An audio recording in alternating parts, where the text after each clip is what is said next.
Ryan, now that you've got Michael Bradley for the foreseeable future, how do you approach going into games without him available? Well, we were unavailable for him for a couple of games there when he was injured, so we have to deal with it. And you know, any team that misses a player of that calibre is, you know, obviously it takes something out of it. But in saying that, there's guys that are you know, more than capable of coming in, and now it's a chance for them to really show themselves. Have you thought of personnel that you might like to deploy in his spot? Yeah, of course I have to. It's part of the job. So you know, we're a bit bare because Jeremy Hall's just come back from injury. And Alvaro Race has come back from injury as well. So we're a bit bare in that midfield. But as I said, I think whoever moves in will be more than capable of doing the job. Jermaine Defoe not going over to England for the World Cup, is that a blessing in disguise for your team, you think? Well, I think I said to the media a couple of days ago, it's of course it's a blessing in disguise for us. We get to keep the player and he stays with us. But you'd never like to benefit from somebody's misfortune. So I feel really bad for Jermaine, because I think he deserves to be in that team. You know, again, I played against them all, and I think I said, if there's 20 minutes to go and the ball lands at somebody's feet, I know who I wouldn't want it to land, you know, in front of, and that's Jermaine Defoe. But you know, it's just my opinion. But again, as I said, probably the only kind of sad benefit from it is that we get to have Jermaine, and I think he'll be really motivated. Ryan, you traded for Colin Warner today, Ryan. What do you like about him? Well, I mean, I've liked Colin for a long time, to tell you the truth. You know, he's been in this league you know, a good number of years now. He's kept up a lot of games. He's a naturally sitting midfielder that can play out wide as well. He's played attacking midfield in his career as well, but more recently he's had a nice wee balance in there, and he gives us I suppose options in that midfield that we just didn't have. Did you feel that Nakajima Ferrando, he had fitted in well, that you had resources where he was playing, and that Warner gave you something else in midfield? Yeah, exactly. You know, I you know, feel sorry for Eddie, because when we brought him in, he's done nothing wrong, and he's such a great guy, and he's done really well. But unfortunately, when we have all our players back, it probably would have been hard to see him starting on the team. Where with Colin, he'll start. He's a starting player.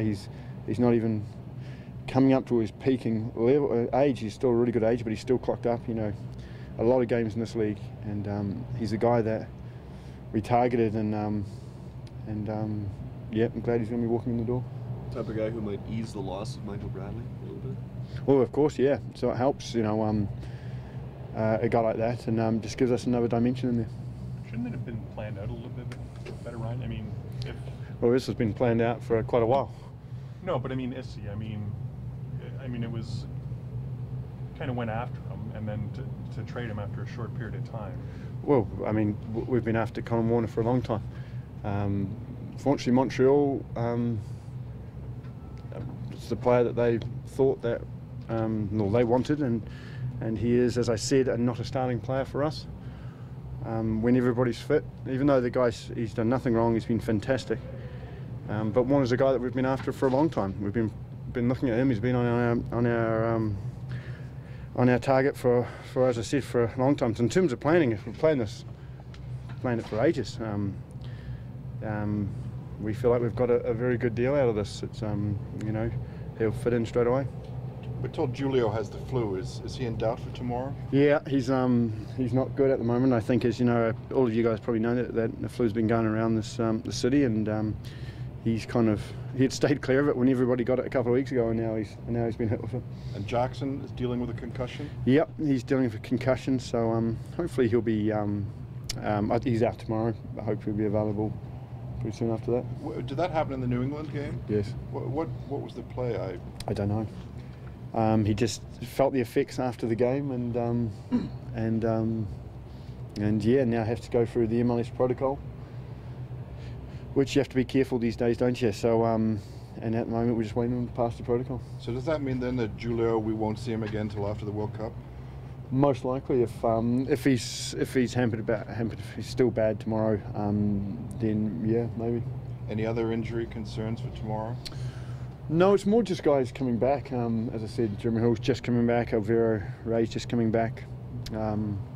Obviously, guys have got a wee bit of, you know, a few knocks from Wednesday, but in general, we're getting close.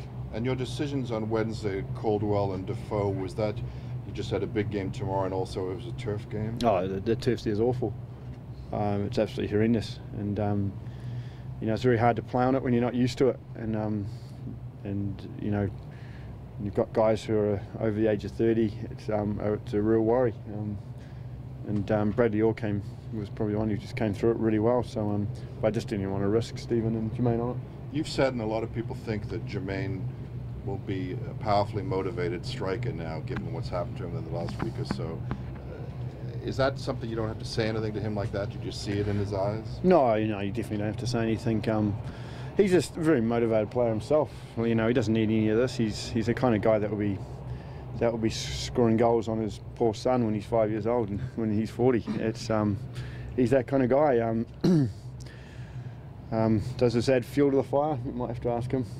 And Gilberto, do you have to speak to him? He's come very, very close, but have you had any words with him just to tell him to buck up, or do you not need to do that? No, I mean, look, every player goes through certain, you know, spells in any position, in any league, in any country in the world, and you know, he's still, you know, he's only 24 and he's come to a new place.